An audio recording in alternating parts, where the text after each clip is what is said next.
the reporter and host for the Mets. And thank you. But not after we just saw Jay and Howie. Just a word on them real quick before we get to these great players, because Jay and Howie are as much of the fabric of this place as anyone who's ever been a Met, in my opinion.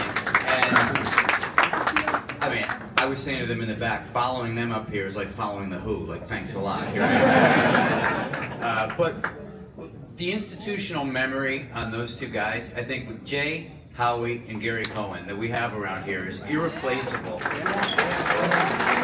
And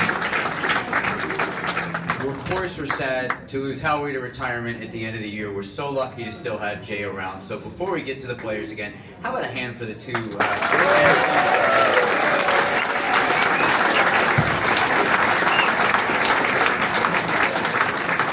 So I just mentioned a few icons, and now I'm going to introduce a few more.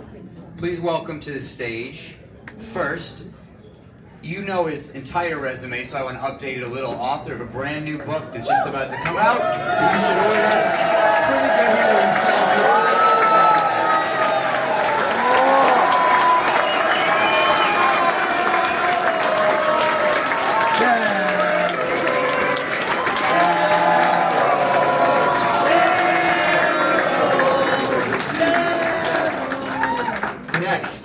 Young player on the 86 team who went on to become a mainstay in the infield. Please welcome Kevin Elster.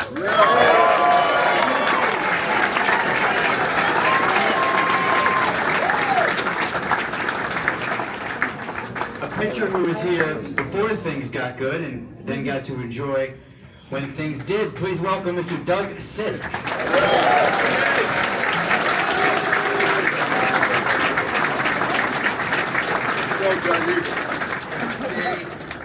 Next we have just the greatest first baseman defensive. And the man who's going to keep us down, I'm sure of it, Mr. Hernandez.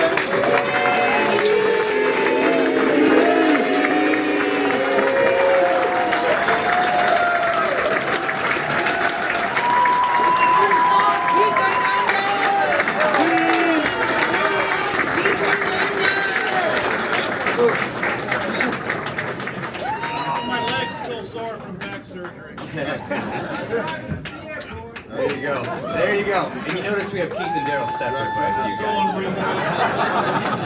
guys. And finally, speaking of defense, the great shortstop on that championship team. Please welcome Rafael Santana.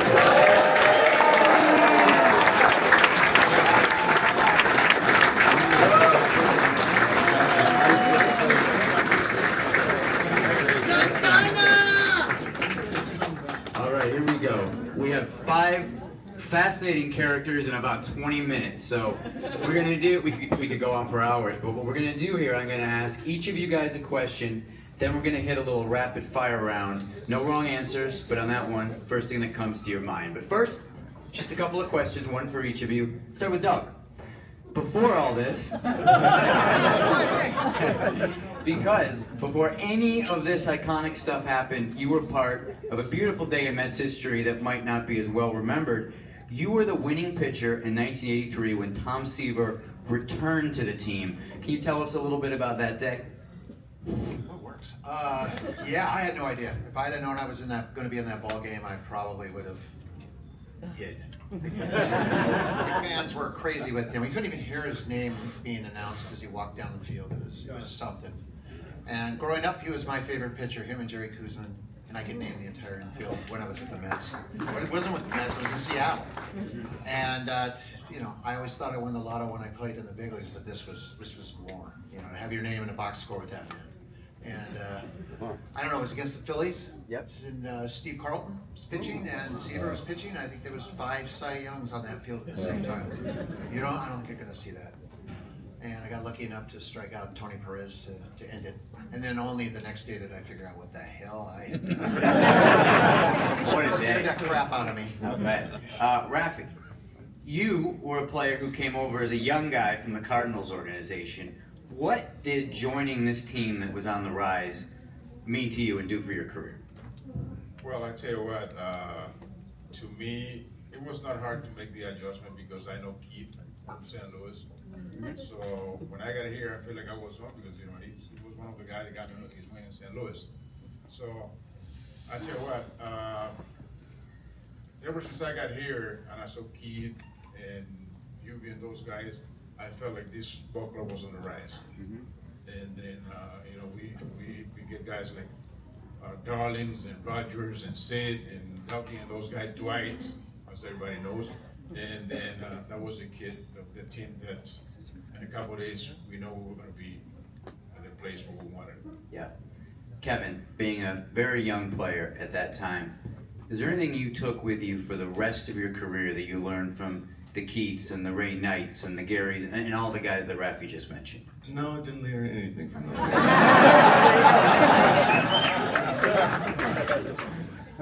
No, listen, these guys are, in my mind, they were legends. So when I was called up, my job was don't screw this thing up, you know what I mean? I had to go out in the field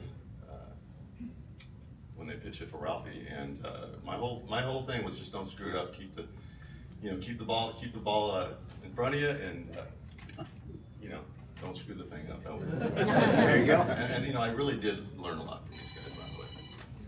Legends. So Keith, one of the legends here. Question about it. I'll say it as much as I can in 20 minutes, but future Hall of Famer, I'm sure.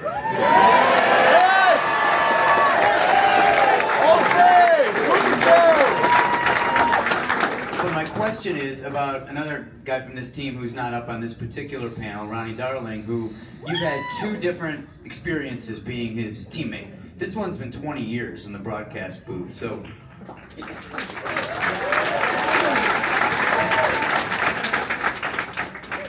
how has your relationship with Ron evolved, or how is it different between those two stints as teammates? One as a player and one, of course, as your broadcast partner.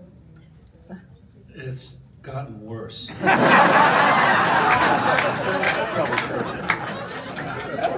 No, seriously, I hope my mic's on. It is. That's good. It's one thing I mentioned to Ron, Ronnie doesn't have to go out, and neither did any of these guys up here are teammates. We don't have to get a base hit in the ninth inning anymore. We don't have to get the double play. Dougie get the sinker for the double play to save a ball game. We're up there watching, so we're not on edge like when we played. And we're just watching, and sometimes watching good baseball, sometimes not watching good baseball. And there's really no pressure. So we're much more relaxed, and maybe it's part of the aging process. But Ronnie and our relationship, Ronnie was, and I think everybody would agree, Ronnie was kind of the loner on the team. That's up. And he called him Vapor Man, and he would disappear. And Ronnie has come full circle now. He's got a new family. He's a new man, and he got two lovely kids. And I think what I enjoy most is that I learned something in the booth from him, because I don't know pitching. I only know how to attack pitching. I don't know mechanics and all that stuff that's pitcher related. So I think I've had a learning process with Ronnie talking about the pitching aspect of the game, because for me it was just see the ball and hit it and have an idea what a pitcher was trying to do to me and try to set him up to a degree, or sometimes more times than I wish, set me up. But our relationship has grown, absolutely, and we're great friends, and we enjoy working together. I mean, it's been longer than we were teammates. Yeah, the mutual respect and chemistry behind the scenes that you guys enjoy is special, so, yeah.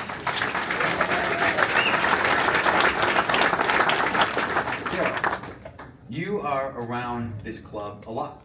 You know Steve Cohen, you are in spring training as an instructor, and you've spoken very positively about the trajectory that this organization is currently on, as recently as spring training. What gives you that confidence that the Mets are headed in the right direction? Oh, good question. I just really think building from the ground up is so important. A lot of times people don't believe that, but I think that's what happened with our organization. We kind of built from the ground up with the younger players. Our minor league system was incredible. It had all kind of talent that was behind myself and Doc, and we still had more players coming up, and then you kind of blend that in with your veteran players, which we had Keith, Ray Knight, and Carter. Your older players have to teach your younger players how to play the game. And that's what's really important. The younger players are going to come up and they're going to struggle. They're going to think they know everything. You know, we're all baseball players. But your veteran players are the ones that really guide you and navigate you and show you how to win. And I think that's what I learned from, I really learned it from Keith because I was a hitter and I would study him in batting practice and watching him. And I would watch him work from line to line in BP. And I was wondering, why would he always do that? And that was just part of becoming a hitter, a student of the game, and understanding the importance of what it was going to take to be successful at the major league level. And that's why I became very successul. He taught me how to hit left-hand pitching. I ended up crushing like 20 home runs off left-hand pitching in one season. I think that's what's important for this organization moving forward. They are really starting to have some young players that can play. And you're going to have to be, the fans are just going to have to be a little patient. You know, I know you've been patient, it's been 40 years. But you have to be a little patient with your younger guys. When you start to see the talent of the younger players, okay, now you start to see the future of what you could become. That's why the Atlanta Braves were so good. They built from the ground up. And when you build from the ground up and you get them in there and you get the veteran players to really help, the veteran players have to help. Lindor and Soto have to help. At some point. At some point they have to help. Because they've played a lot of games, they've played in a lot of big games, and they've had a lot of success in big games. And they need to help the younger players understand how this game really works. And if they do that, I think the younger players will get better. I don't know how soon, but you know, I think a lot of people look at the fact that when we came up, I was young, Keith came over, I was 21, and Doc came up, and next year we were both back-to-back Rookie of the Years, and everybody think you're going to get a Doc or Strawberry. You're not. It's just not going to happen. That's not the way it's going to be. Players today are developed at the big league level at a younger age, and a lot of times they're not ready, and it takes a little time for them to get the experience. And once they gain that experience, I think they're going to become better at what they do. I think you will see that through the performances. And I could just follow that. The view from the inside the clubhouse is that AJ Ewing and Carson Bench follow Juan around like they should. And Francisco's been a leader for a while, so that is going in the right direction, that quality you mentioned. All right, guys, are you ready for a little lightning round here? And if the answer is no, we're going to do it anyway. But the good news is no wrong answers, just going to go down the line. First thing that comes to your mind, I guess this panel's called No Filter, which has never been a problem with the 86 Mets. Start at the end with Rafi. And anyone else jump in if you have a thought. Rafi, who is the funniest guy on that team? I said Roger McDowell. Roger McDowell on the hot foot. Keith. Same. Roger. And who is the worst dressed on that team, Keith?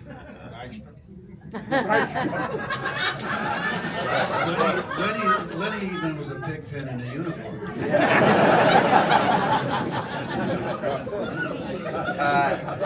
Doug, toughest guy on that team in terms of being able to play through pain. Probably this guy, him and Gary. Kevin. Gary. And He's feel a catcher, free. right? You know. Feel free to use But, guys you you know, play with. everyday games, these guys are just at it. I can still think of that game in Atlanta that Gary caught the entire game. So many innings. That was the July 4th. My dad called me in the morning the next day and said, "What was Davey doing? He caught Carter the whole damn game with his knees." And Gary didn't play the next day. Hopefully, we were thankful for that. There's no way he could have answered the bell. Keith, there's a story I've asked you before for a feature I wrote about that, but can't remember your answer. Guys said that after that game in Atlanta, whatever time it was when you were on the bus, 3:25 in the morning? Yeah. Keith, you apparently put a raw steak in your mouth on the bus for some reason. You did. That was Cincinnati. This thing working? You guys can hear Darryl? No, we were coming from Cincinnati. I had got those steaks from Jeff Ruby, and it was like 4 in the morning. He gave me a box of steaks to take with us, and we get on the bus, and there's Keith. You know, he's hammered like all the rest of us.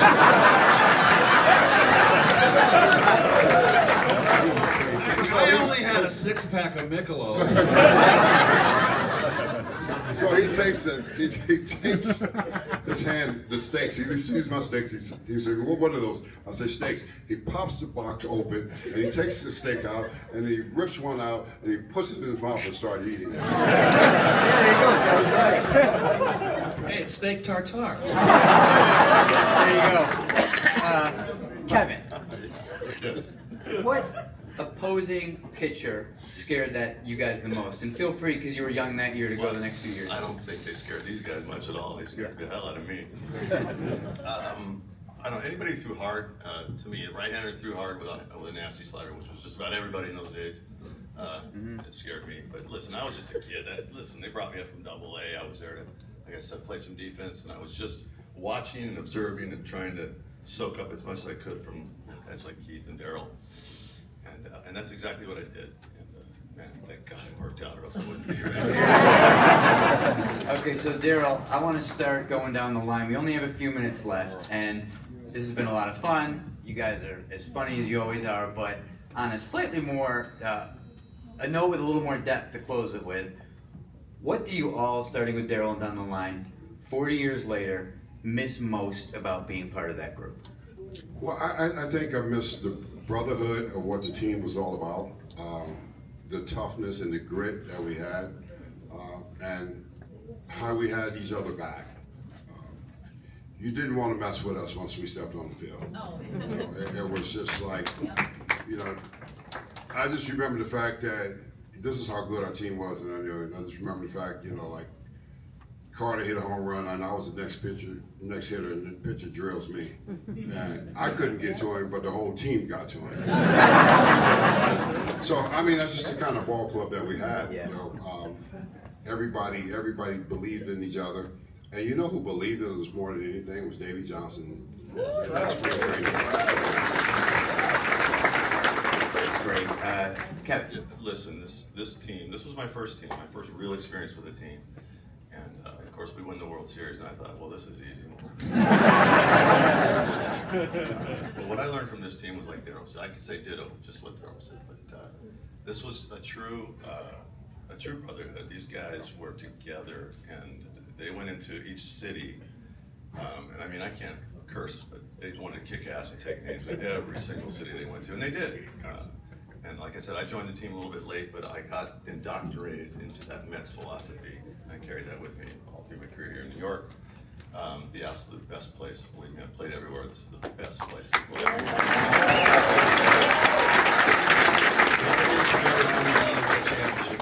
You'll be doing this another 40 years. There you go.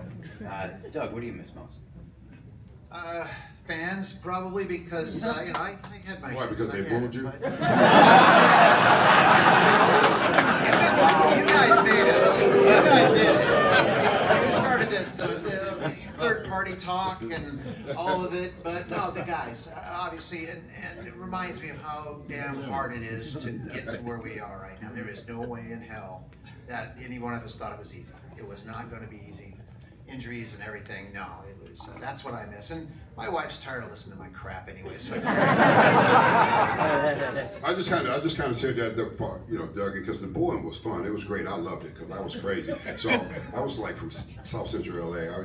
They like booed me. I was like, I'm gonna hit 2 off the scoreboard. And they gonna call me out for a curtain call, and I'm going down in the tunnel to smoke me a cigarette. That's how you make it in New York, I'm sure. Keith, what do you miss most? I miss the road. I always enjoyed playing on the road because everybody was together, and I miss the plane flights. We remember in '86, we won over 50 games on the road and home. That is extraordinary. Yeah. We were road warriors, and it was really the only time that after a game we can all get together on the road. And we did, after games, go to the hotel bar and we would talk baseball, talk about our at-bats, talk about a certain part of the game every night. And just going out there and playing on the road. I always enjoyed playing more on the road, no offense. I felt more pressure playing at home and getting the big hit than I did on the road. I always thrived on the road. I always felt more comfortable on the road. But just the whole camaraderie that we were all together. And when we were home, everybody had their different families and they went our separate ways. But we were such a tight unit, and it carried over from the bus rides from the airport to the buses back to the hotel after a game, to the airplane flights, the card games. That's what I miss. And the girls. It's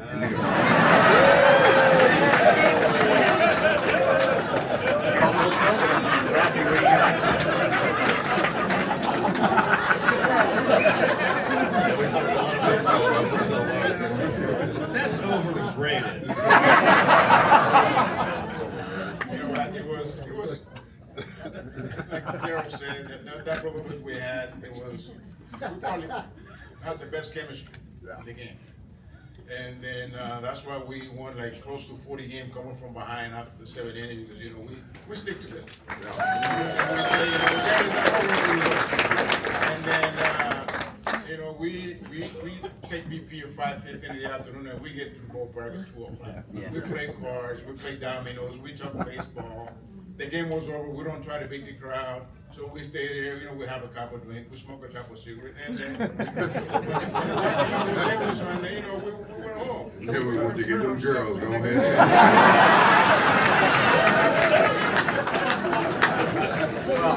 We always prepare ourselves for the next game, so then when we come back to ballpark, we know what we want to accomplish that day. Yeah. I'm sure you all can see the really special. Well, first of all, you can see that Darryl just can't help himself. Well, you know what? Because this is the best team I've ever played on.